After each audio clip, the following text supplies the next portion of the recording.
Pakistan's SEZs, once fully functional for the industrial sector, will enhance the country's productivity capacity, provide a major impetus for economic and social development through new supply chains. The agricultural sector and cultural integration will open new tourism opportunities.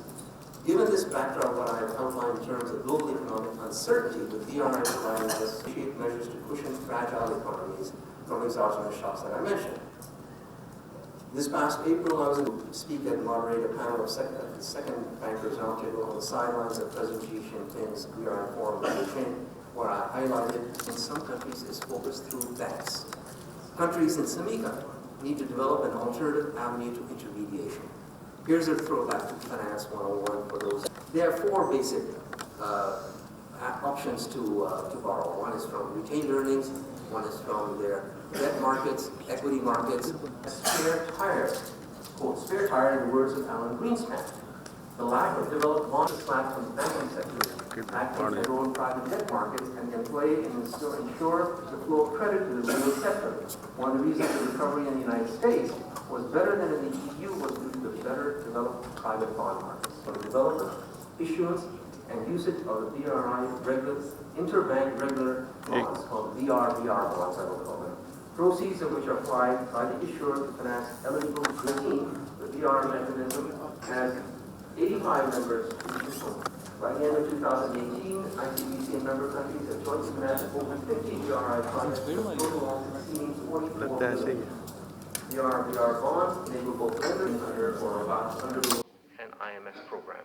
In other words, they should de-link decisions that may be conditioned by an IMF program. I say this from experience, having signed the previous $6.7 billion IMF program for Pakistan in August 2013. The RMB now with an almost 11% weight in the STRs for BRI. As you can see, these three areas developing the corporate debt lie, the SAMICA region. Can have positive material impact on SAMICA. Minister on Finance and Revenue, Dr. Hafeez Sheikh. So he will be delivering the keynote address at the end, I understand, to finance this regional market's emergence. And the bond market could play a key role, which I take away from.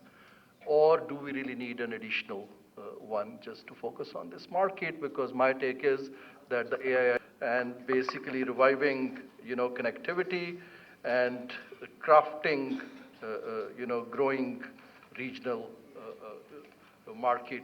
So with that, there are a couple of messages. I was fortunate week. So some messages which came from China were very clear. You mentioned trade war, the Chinese highest civilization, where we want a relationship based on mutual respect and equality. I would like to highlight the word that globalization before. So we are ready to expand our energy cooperations with all countries in these areas, especially with Pakistan. Iran has also provided its land, sea, and rail transport infrastructure and also transit capacity to achieve this goal. Iran's strategic, geopolitical, and geostrategic position and its convenient rail and road, as well as access to the Persian Gulf, Oman Sea, and the Caspian Sea have always been the focus of the major economic producers in the world. Up to 40% shorter and 30% cheaper in terms of distance and time than traditional routes. This corridor is one of the most important transit routes in Central Asia. This corridor established transit link between the countries of the North Europe and Russia through Iran and Caspian Sea to the countries of the Indian Ocean, Persian Gulf, and South Asia. The interconnection between the Gulf of Oman and the Chabahar port on east coast of the Makhdum Sea or the Arabian Sea plays an important role in the exchange of goods to the east of the country and our neighbors in Central and Eastern Asia. This important international corridor currently has 10 members, including Azerbaijan, Armenia, Kazakhstan, Tajikistan, Turkey, Ukraine, Belarus, Oman, and Syria. Bulgaria is an observer. This corridor is one of the 10 rail and hybrid rail corridors defined at the European and Asian Transport Conference. The Islamic Republic of Iran plays an important role in the economic and stability of the region by establishing 10 north, south, and east-west corridors with a total of 21,000 kilometers. The first corridor, 1,920 kilometers long from southern Iran to the Khorramshahr and Abadan port in the south of Iran. The second corridor, 825 kilometers long from Tehran. Which, always my officers inflict upon me, but I think I'll skip that so that we can have a more relaxed, informal kind of exchange. Let me start, at one time I was fortunate to work at the Harvard University and then later at the World Bank and advise maybe 20 plus countries, especially when they were coming out of a situation of losing many, many decades with bad policies. So I think of myself as a student of development economics, and the question one always poses in places like this, where a lot of very important people get together to try and ask some very fundamental questions that, why did some countries do better than others? Why is it that some regions have done better than others? Because at the end of the Second World War, most of the world was devastated. Countries were picking up the pieces, and everyone was more or less on the same plane. Then you find maybe 25, 30 years later that Singapore has a per capita of $50,000 while somebody still has $2,000. And Singapore has nothing except the harbor. Of course, that's an exaggeration because the Singaporean has the Singaporean people. And so, what are the big lessons? And I would like to say that, I find that at least there are three big lessons that if we want to have a meaningful discussion and not just repeat numbers about our own country's roads and about electricity grids and, that's good also, that's good information. But if we are trying to say how do we go together as a group, or if not as a group, individually, then the first thing is you cannot have development, or you cannot have developed countries with underdeveloped people. So the big lesson of history and big lesson of development is if you want to really develop, you have to focus on your people. And if you see countries like Japan, Singapore, Scandinavia, others, they mainly develop by focusing the skill enhancement, the technical capabilities, the discipline of their own people. So that's number one. Whatever we do, people should be at the center and developing their skill set, their capabilities should be at the center. Otherwise, it's not going to work out. Number two, no country has done it alone.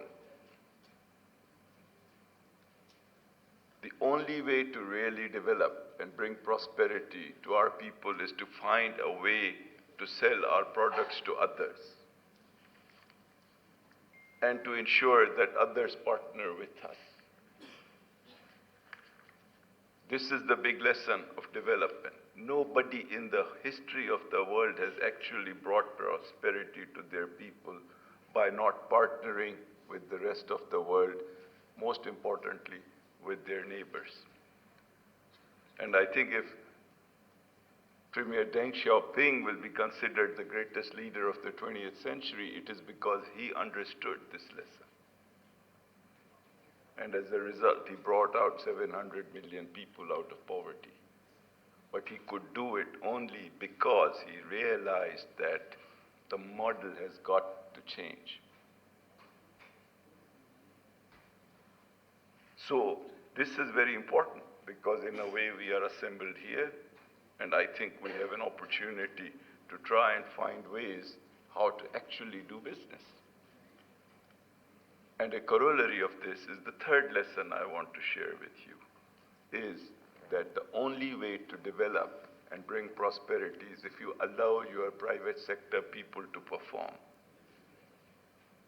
Many countries thought that government bureaucrats could make policies, could regulate the economy, could finance the projects, could manage the projects, and do everything. And they all lost about 7 decades. So government ministers are not that important. They are only important if they make good policies. But you have to allow the players to perform. Coaches cannot play on the ground.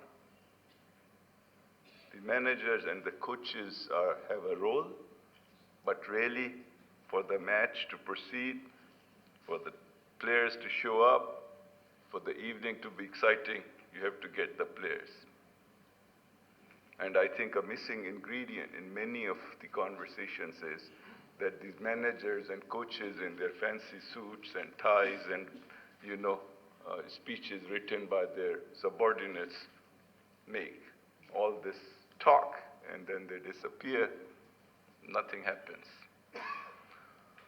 So now, we have to begin to figure out that if we are going to have a model of a dialogue, or if we are going to have a kind of a sensible, practical, not just polite and conversation, but practical conversation, then I think we have to try and inject some of these lessons of development in our own dialogue. So, coming back now to this region, that is the focus. You see, we have real problems which have been already articulated, so I don't want to belabor those. We have poor connectivity, we have low trade. I guess our trade between Central Asia and South Asia is less than 5%. Apparently in East Asia it's 35%. In EU it's close to 60%. We hardly have any rail connections. Our border crossings are pretty pathetic. We have excessive visa restrictions. Our infrastructure links are very poor. We have unharmonized customs. We have poor access to insurance and finance. We have archaic foreign exchange rules. We have lousy and restrictive visa, regimes. All that is true. So I think we can keep talking about connectivity and quoting other countries' figures, but the agenda is staring at us in the face. The question is not to get, very fancy in repeating them over and over. The question is, okay, what do we want to do about it?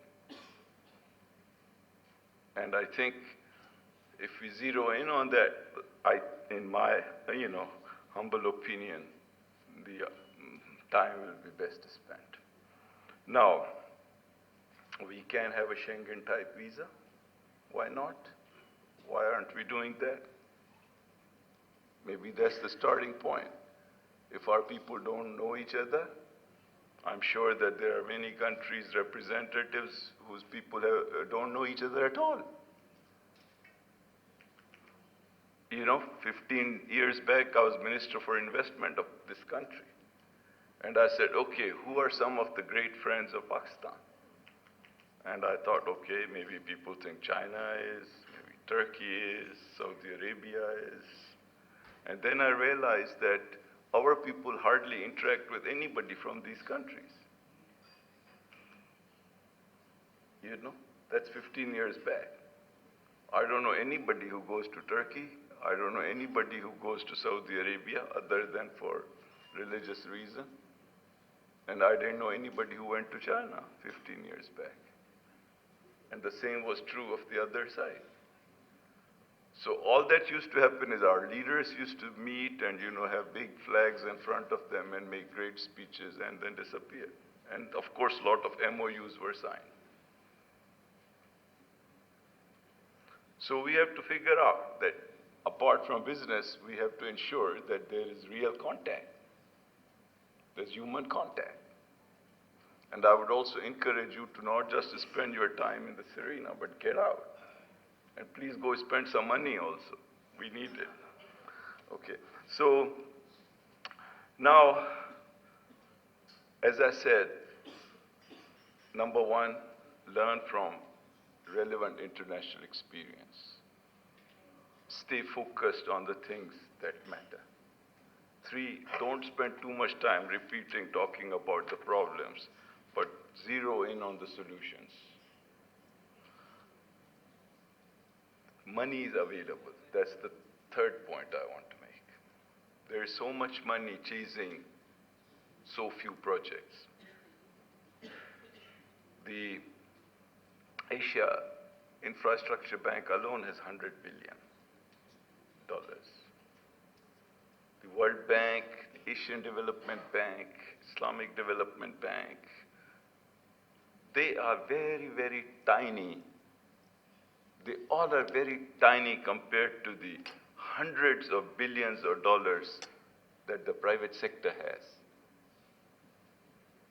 And we spend a lot of time running around after World Bank or Islamic Development Bank for $2 billion or $4 billion, when there are hundreds of billions of dollars looking for good projects. But what we do is make very bad policies that don't attract that hundreds of billions of dollars. And we create a lot of obstacles in the way of that money to come to our countries. At one time, I was, a World Bank head in Saudi Arabia, and there was always this discussion, how to bring Saudi money to Saudi Arabia. They always say, oh, we have so much money outside Saudi Arabia. We just have to get it back. And that is true in many other countries also. But you know what? You will never get that money back. Because rich people don't make decisions themselves. Their bankers make the decisions for them. And the bankers are the same. The only way a Saudi rich will bring his money into Saudi Arabia, or a Brazilian rich will bring his money into Brazil, is when you make it easy for everyone else to bring their money into your country. When the Germans and the Dutch and the Chinese are going to bring money to Saudi Arabia, that's when the Saudi rich banker will say, sir, take your money there also. So do not think you can trick other people. Like in this country, we are always talking of overseas Pakistanis. Well, overseas Pakistanis are smart. They will bring their money here just when everyone else thinks it's attractive to bring their money here. So do not think in terms of nationality. Money has no nationality. The only thing you have to say is that we love the money from New Zealand as much as we love from Mauritius or from Thailand. It doesn't matter.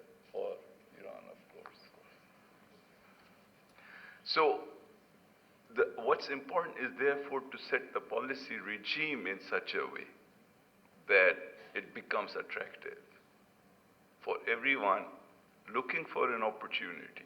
And when I see these countries around the table and some of the other, I see opportunity everywhere. Sometimes people ask me as a minister, that somehow they think I know more than others, which is actually not true. But they don't know that. So they ask me, which sector should we come in? What's your priority? And I say, how the hell am I supposed to know? You are are the world's largest oil producer. You are the world's largest gold producer. You are the world's largest producer of telephone services. Who am I to advise you? All I see is that everywhere there is opportunity. 2 years, 3 years back, we began to control our, security problem, and now there's a stampede. We cannot deal with the number of people who want to visit the north of Pakistan and enjoy its beauty. So all you have to do is allow people to benefit from a regime that is not obstructive. Because one of the best things governments can do is simply to get out of the way. And that's a hard thing to do for governments, because that's not how they are trained. Their training is a bit different. They have suspicions about people who make money. And they think they are big shots. They pass this test to become, the deputy secretary in the government. And this guy, all he does is, manufacture carpets, and who is he compared to him? So until and unless we value people who are legitimately making money, we will not be able to have a mindset in which people can flourish and generate jobs. Because you cannot hire millions and millions of people in government departments. The business of government is not to create jobs in government departments, but it is to create jobs in the rest of the economy. And that can happen only if you provide the right set of incentives. So, talking a bit about Pakistan, we are trying to make this neighborhood not as difficult as it is. We live in a tough neighborhood, but we want it to get better. We want the Afghanistan situation to get normalized. And I think our Prime Minister is trying to do his best. And we've had good conversations with President Ghani, and I think everybody realizes that this has to go a certain direction for the region as a whole to thrive. We don't want problems between Iran and Saudi Arabia. When we were in the US, we met President Trump. We told him, please don't make this neighborhood worse than it is. And that's what our message was to the leadership of Saudi Arabia. I accompanied the Prime Minister as well as the leadership of Iran. Please don't get tricked into a conflict. The stakes are high. Innocent people die, and regions suffer. And ultimately, not much is gained. So we have to try and remain focused on peace building. At the same time, we are trying, as you know, we have inherited a difficult economic situation. We are taking tough decisions.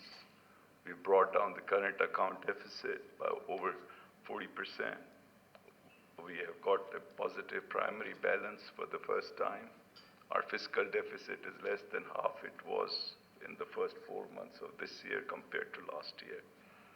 The World Bank has acknowledged Pakistan as one of the top 10 reformers in ease of doing business this year.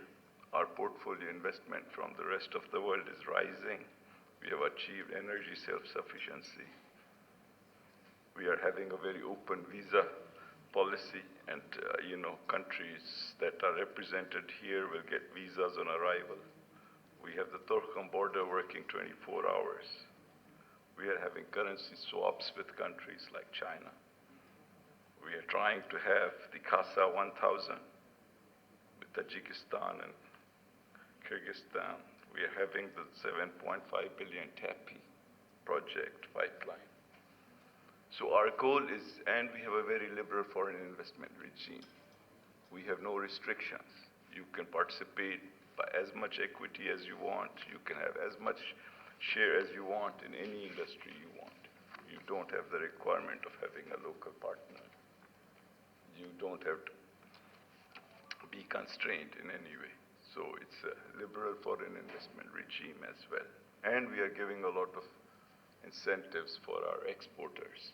We are subsidizing their gas, their electricity, their loans, and we have no taxes on exports. So if you wish to come here and generate exports for other countries, you are most welcome. I think, to conclude, let me say two things. First is, with my own eyes, I have seen a lot change. When I was at Harvard, I was asked to go and give a talk to the cabinet of Vietnam in 1991. When I went to Hanoi, there was not a single car in the entire capital of Vietnam.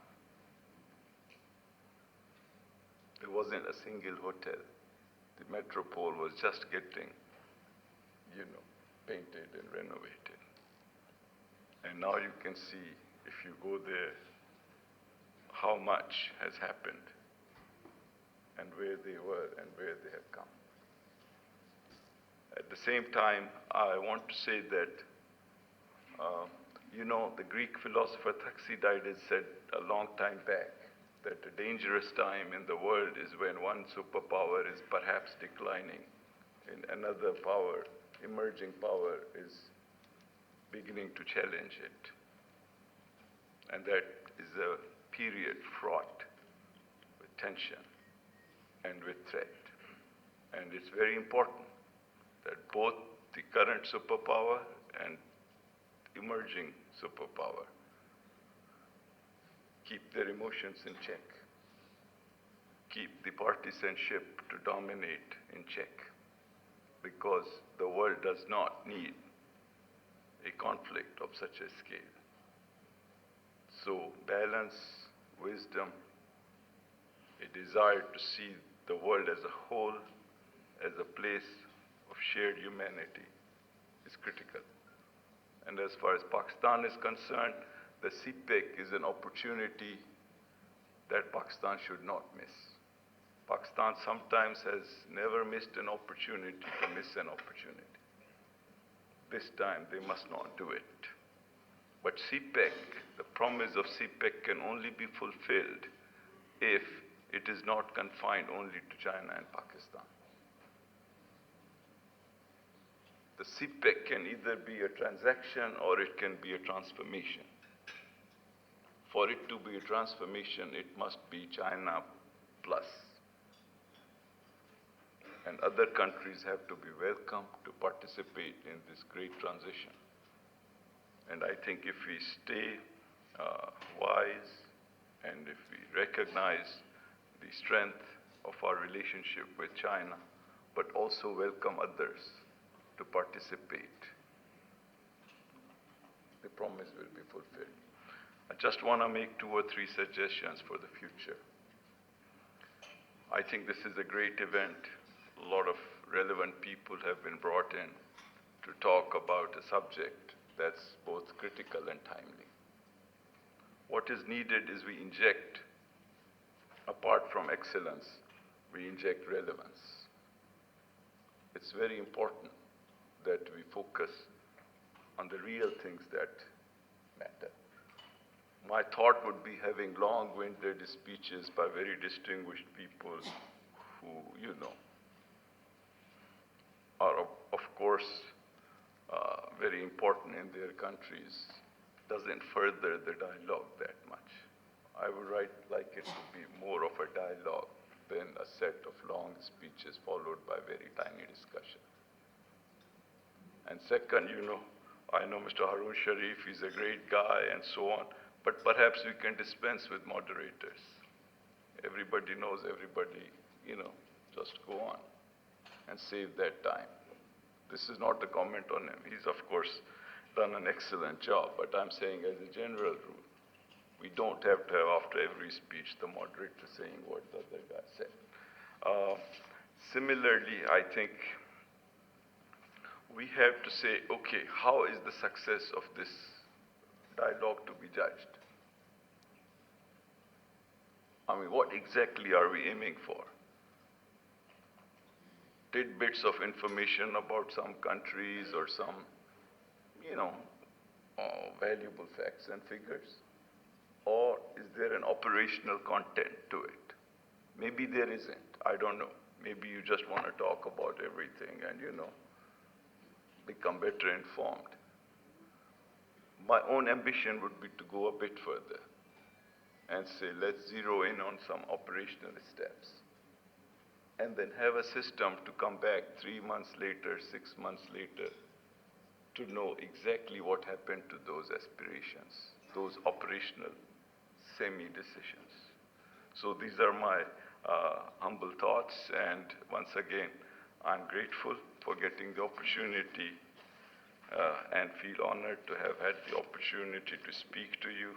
I want to, of course, congratulate the Islamabad Policy Research Institute and Vice Admiral Hisham and all his colleagues.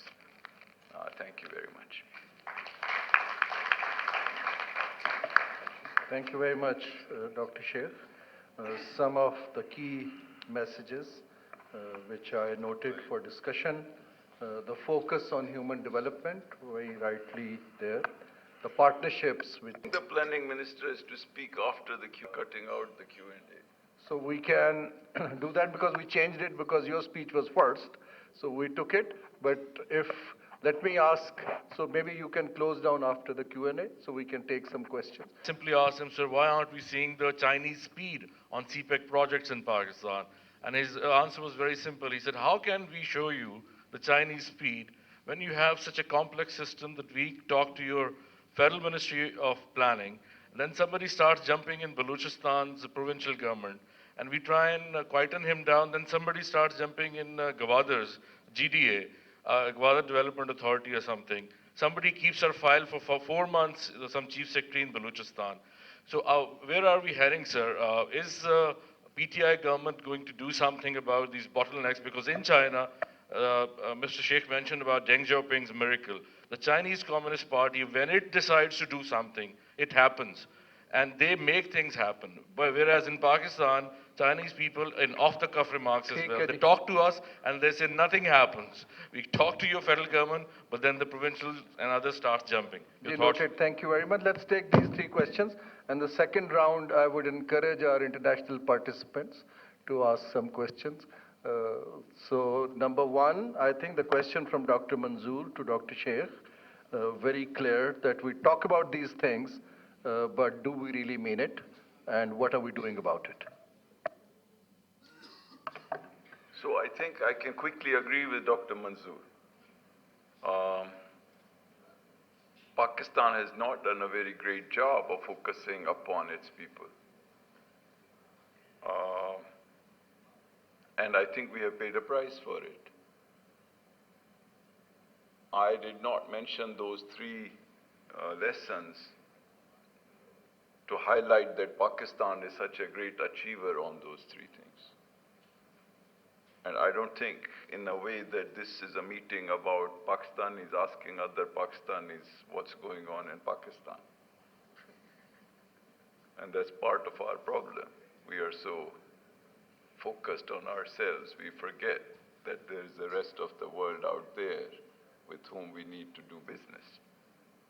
And I think that comes to the point that you were raising, sir, that Pakistan throughout its history has not done a good job of forming economically relevant alliances, either for exports or for FDI.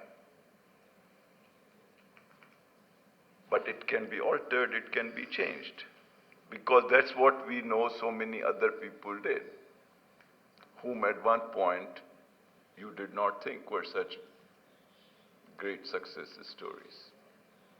So my message was to be humble, to recognize we have not done as good a job, and at the same time to try and inspire myself and the others that there are paths towards going forward, and that we can do it, but cannot do it alone.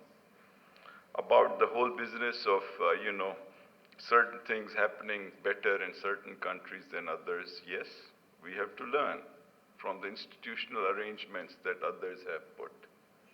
because the big lesson of development is that individuals matter less, the permanency and importance of institutions matters more. At the same time, we have a particular constitution that has provinces and that has the federation, and we have to manage that interface. It cannot be wished away, because that's not what the architects of the constitution decided. And yes, we have freedom of the press. We have people always asking tough questions, and that's something we should be proud of. It makes life difficult sometimes. If you are in the government, you can get easily misquoted, you can get quoted out of context, you can be, put on the spot. But on balance, we have to value and cherish that and protect it. So yes, these are the environments in which we live, and I think others have lived in similar environments with checks and balances, with scrutiny, and done well.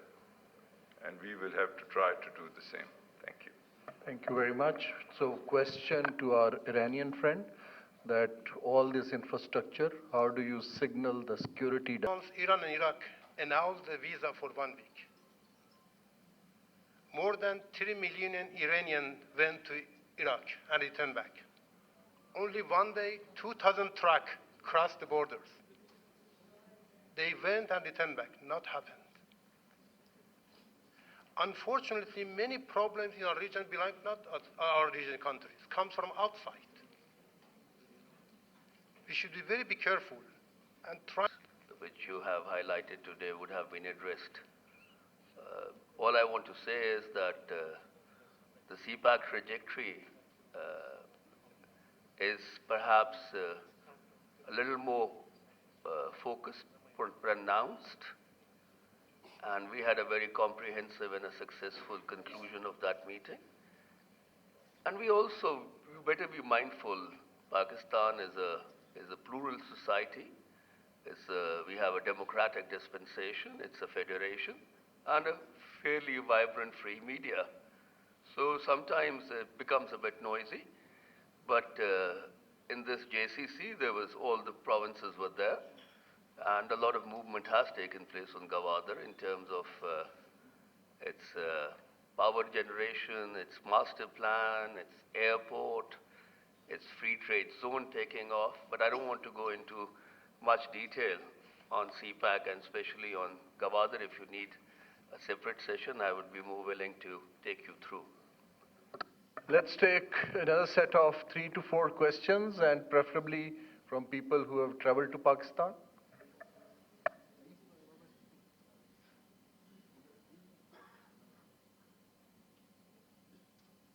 Know how many privatizations took place? 0.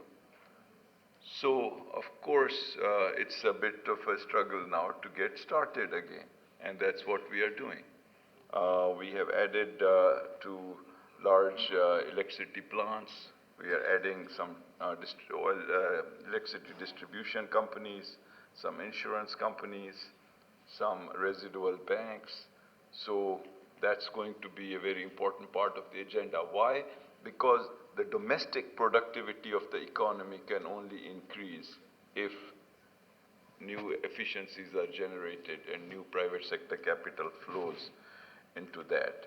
About your question in terms of institutional strengthening, look, we have a new central bank governor and we have given autonomy to the central bank. I'm the finance minister, but I don't talk about the exchange rate or the monetary policy rate. We have an independent monetary policy committee that takes those decisions. At the same time, we have a new person who heads one of the largest accounting firms in the country to be the head of the FBR, which is the Federal Board of Revenue, our tax collection authority. So again, we have brought in and we are trying to reform it. 3, the Securities Exchange Commission, we are strengthening it. We have appointed a new person to head it. The National Finance Commission, which is our body that decides how the revenue gets distributed between the center and the provinces, it's an ongoing institution which is meeting to try and come up with a new award. Our public sector development program, which decides how the government's money for infrastructure projects gets distributed, we have reformed it. And the decisions that used to come up to me have now been delegated, and the planning minister and his team can take decisions up to that amount, which used to come before to the ECNEC, to make decision making faster. At the same time, we have taken a decision to make releases. Sometimes these projects would get approved, but they wouldn't get money because of bureaucratic obstacles. We have eliminated 3 obstacles. There is no ways and means requirement. There's no requirement for an additional finance ministry endorsement, and there's no requirement for certain paperwork. So these releases have been done, and the idea is to give autonomy to the ministries to spend on their projects without coming repeatedly to different. So these are all good steps. I think we need to keep doing more. We need to preserve our humility. There's a lot of unfinished agenda, but these are some of the things that you should take away. Thank you. There was a question on doing business. Basically, Pakistan increased its ranking by 28 points. I designed the strategy, led it, implemented it, but since I'm not the spokesperson of the government, I would let government comment on that if there is something on doing business. But just one and to some extent futuristic. It leaves me very little to add on to it. But let's talk about South Asia, Central Asia, Middle East interconnectivity. I think the main focal issue here is, if you're talking about infrastructure, connectivity, if we are talking of infrastructure, whether it's by road or by rail, transit trade, I think the elephant in the room is the political stability in Afghanistan.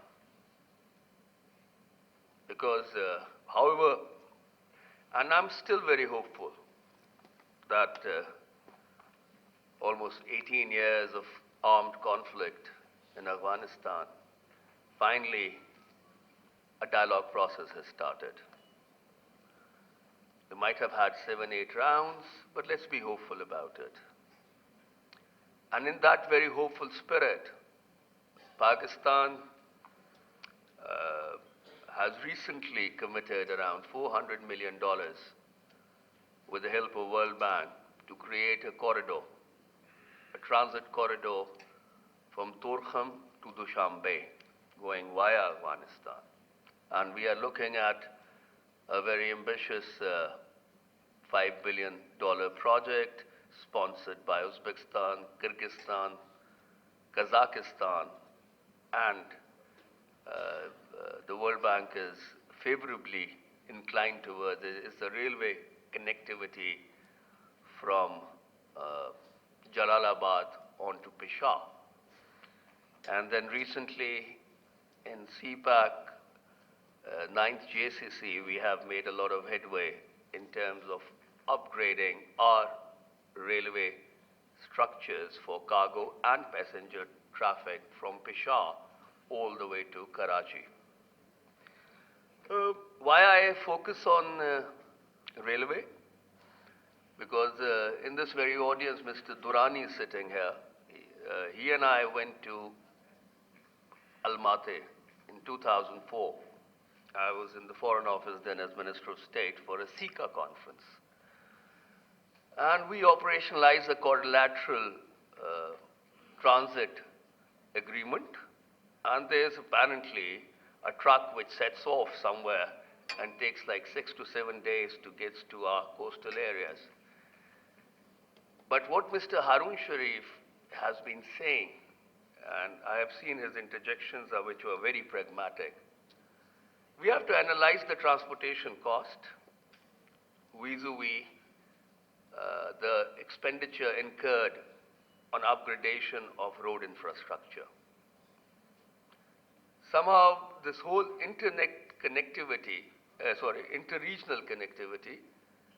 and even CPAC, the narrative before this government came was CPAC is basically a vehicle for infrastructure development. In fact, to an extent that it went that it's it's substitute to Pakistan Development Program. So we are reshaping that thinking. And today, as we said, I think when we look of connectivity, when we look at the potential of South Asia, Middle East, and Central Asia, we should think of creating platforms which are just not road and brick mortar. Today, the platform which I have this pleasure of addressing and an honor of addressing, this dialogue, I better congratulate the chairman and IPRI for organizing this Margala dialogue. But for it to be sustainable, meaningful, I think we need to further get it synergized with the government institutions. So the policy thinking, what transpires through these dialogues, is further transmitted into government ownership of such initiatives. And in that, I would talk today to our foreign minister and the foreign secretary to find a way of partnering with this very important Margala dialogue. Having said that, there are a lot of associations already existing in Central Asia. I won't delve much on South Asia because of the current political environment, and I don't see with the bit of nationalist fervor, which they call the saffron fascism, on the uptake, which is fairly reflective of the global shift from central politics, central political platforms to left and right. And it's happening globally, but it's happening in our neighborhood also. And Brexit is one of an example what is shaking the foundations of the structures which were built on the Maastricht Treaty in 1992. So there is a global shift of every 20 years. The politics, the centrists lose space to left and right, and then after 20 years, the centrists gain. So this is a evolution. This is a long drawn process. So we should not get so disillusioned by these shifts. If you are a student of politics and history, these cycles continue. Regional trade, no country has ever grown economically if it doesn't have regional trade. Pakistan, South Asia's regional trade is less than 1% of its GDP, so that's a real indicator as to why we have not been able to harness the true potential of the country of 220 million people, and the consumption levels, the market it offers, and the geostrategic location it offers. Some of the projects in terms of intra-regional connectivity, especially in the energy corridor, are ongoing. CASA 1000, which Mr. Harun Sharif alluded to earlier, is a good project. But when we do the numbers, it has a serious challenge of emerging alternative and renewable energy tariffs. So one has to be very realistic as to what price, because the whole model of CASA 1000 is financed by World Bank. At that point, it was fairly a good project. It still is. Afghanistan, which badly needs alternative sectors in its economy to grow, apart from its government budget is mostly financed through multilateral donors, and it's half of its GDP, 60% of GDP is coming from narco trade. So with that very spirit, we agreed on CASA 1000 because Afghanistan gets to make money on the transit of wheeling of electricity. But today that tariff, when we end up giving, it's 9.5%, 9.5 cents. And that's the consumption of 220 million consumers in Pakistan, which will actually finance the transmission cost of this project and a dam being built in Rohingya in Turkmenistan, Tajikistan, I think, Tajikistan. So this is a good model, but it has a challenge of the new reduced green and clean energy initiatives which are taking place. Similarly, TAPI is another energy corridor which has gas potential, and Pakistan is in final stages of having a meaningful dialogue with its revision of its tariffs so that it makes market sense for us. It's a huge project, financed again, has the financing support behind it. But all these infrastructure corridors, energy corridors, they need to be backed by development bank institutions. Commercial banks rarely come into infrastructure development. The reason ECO, there's another organization, ECO, has not been able to gain that kind of momentum because the ECO bank's footprint is very, very limited, as opposed to CAREC. CAREC has had a good injection of financing of around almost $30+ billion, and it has changed a lot of landscape of Central Asia, Middle East, and South Asia. So when we talk of financing these intra-regional connectivity corridors, whether it's energy or transport, we need to, the governments have to come up with a policy that, let's say, if you were to build a train, it will transit cargo. That cargo income can be securitized to finance the loan, but it cannot finance the complete loan. So the governments of this region will have to come up with viability gap financing as a policy that let's do infrastructure, put in the requisite infrastructure, and trade and commerce will follow. That is the traditional model so far adopted in terms of regional infrastructure development. But as we gear towards the fourth industrial revolution, which is again going to change the landscape of global economic, the way world functions. Your retail markets are being taken over by e-commerce.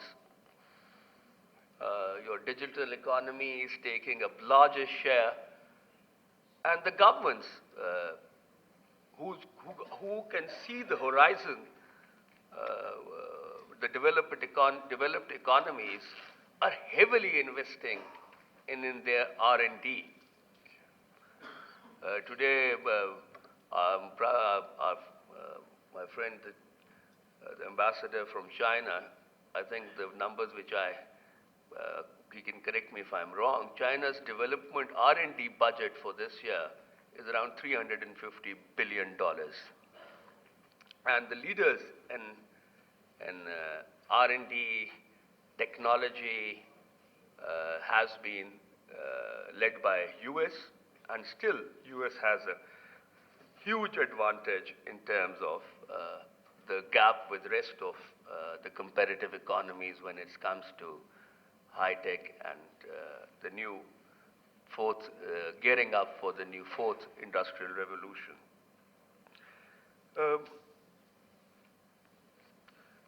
Lastly, if we really want to harness the true, get the requisite momentum for South Asia, Central Asia, and Middle East, it would need the scales, the economic scales of East Asia to be in a partnership with it. And I would strongly urge the dialogue partners today to reflect on this suggestion. And furthermore, while we talk of long-term energy and transport corridors, we should also look at the potential of private sector for joint ventures, for tapping each other's competitive advantages. And for that very reason, under China-Pakistan Economic Corridor, the future course of that is in terms of our policy, is that most of the initiatives will be under a private sector, business to business sectors. And for that very purpose, we have structured a Pakistan-China Business Forum led by captains of industry from both sides. So while we wait for political stability in Afghanistan, while we wait for long-term infrastructure corridors to be developed, we continue our thrust of creation of economic synergies through development of private partnerships under a guided umbrella of both the governments. Lastly, BRI is truly a transformational vision of the Chinese leadership, President Xi. But as my very honorable colleague said, for it to be transformational, it needs to be all-inclusive. And that's why the moment this government came in, we decided, and we, along with our counterparts from China, that under the CPAC framework, we have a third country participation joint working group led by both the foreign ministries to identify projects where we can welcome participation from third countries. So that is another focus area where we are working under the CPAC, in the CPAC structure. So lastly, I keep saying lastly and I keep going on. Sorry for being a little disjointed because I didn't have a written speech. But in order to, what we can do at government levels and what this IPRI under the Merglat dialogue can do, I hope it has the financial muscle to finance, study any initiative, whether mostly in the private sector, will only take off once there's a harmonization of policies in the region. So I think a study needs to be conducted on two fronts as to what are the competitive sectors in which partnerships can be built, what are the strengths of each country, and let's say Pakistan today has one of the second largest reserves of copper, and China imports 70% of its copper requirements globally. So we need to find such diagnostic studies of these specific strengths and demands of each economy, plus the gaps of policy, the gaps in policies in terms of tax policies, tariff policies, visa regimes, and so on and so forth for each sector. A general policy and a diagnostic policies. So if you can put in a study, I think IPRI can contribute way more to the governments, especially I can say for the government of Pakistan, because unfortunately, as human resource development and our human investment and our human capital has been eluding us despite our good intentions. And that has had a huge impact on the governance structures of Pakistan, the government departments, which are supposed to make these policies. The Ministry of Industries and Production should have a diagnostic study of all those sectors which I'm talking of. But as the human resource development and the human capital investment didn't take that much place, so our bureaucratic structures, governance structures are also suffering. So I would leave this idea, as my honorable colleague said, that what's next? How do we measure the successes of this dialogue? What should be the next step for the third Mergala dialogue? I think one of my very humble suggestions would be a study among these countries of the region in terms of harmonization of their policies, and second would be finding win-win partnership in different sectors. And on that note, I think the Finance Ministry has a lot of pendency, and I will also act important and say that the Pakistan's development is at hold for last 4 hours, so we better go and address those needs. And thank you very much. It was indeed a pleasure. And